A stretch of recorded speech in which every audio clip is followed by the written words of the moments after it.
भगवद गीता में भगवान श्री कृष्ण और अर्जुन के संवाद से हमें जीवन के गहरे रहस्यों के युद्ध क्षेत्र भगवान श्री कृष्ण और अर्जुन के संवाद से हमें जीवन के गहरे रहस्यों और दार्शनिक अवधारणाओं की समझ मिलती है। इस संवाद की पृष्ठभूमि महाभारत के युद्ध क्षेत्र कुरुक्षेत्र की है, जहां अर्जुन अपने भाइयों के साथ युद्ध करने के लिए खड़ा है।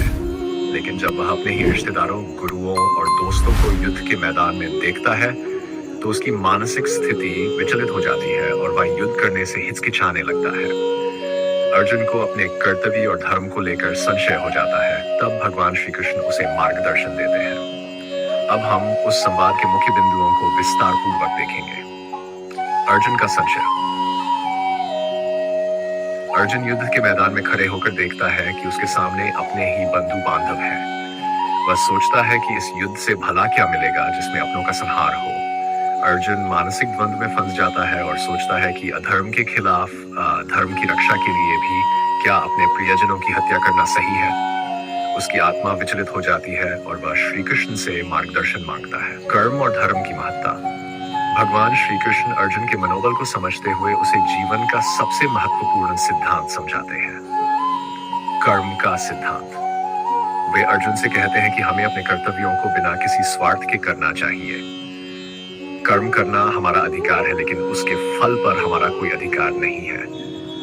वे उसे समझाते हैं कि अगर वह अपने धर्म के क्षत्रिय धर्म को निभाने से पीछे हटता है तो वह अधर्म के मार्ग पर चल पड़ेगा।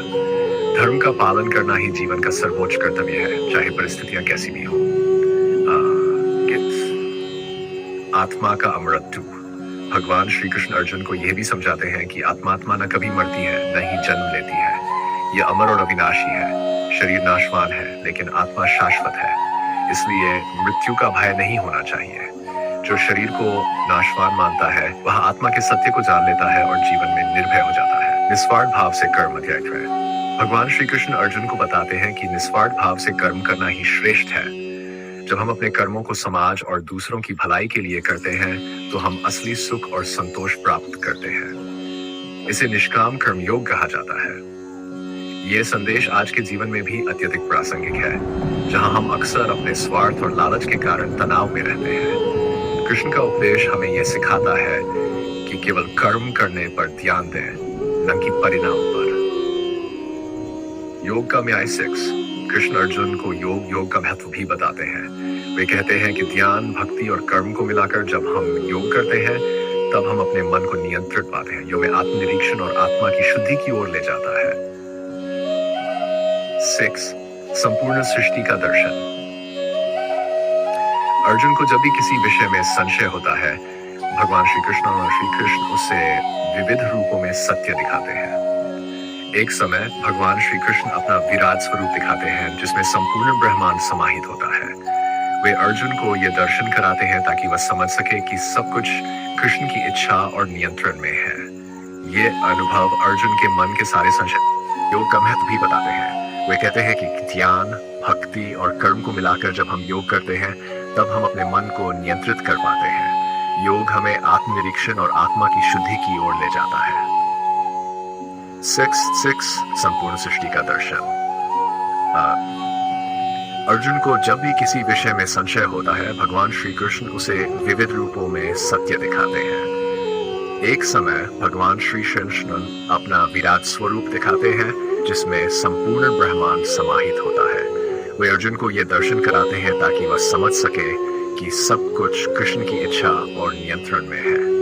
यह अनुभव अर्जुन के मन के सारे संशय मिटा देता है और उसे अपने कर्तव्य को निभाने का आत्मविश्वास मिलता है। भगवान कृष्ण अर्जुन को बताते हैं कि सबसे सरल और श्रेष्ठ मार्ग भक्ति योग है।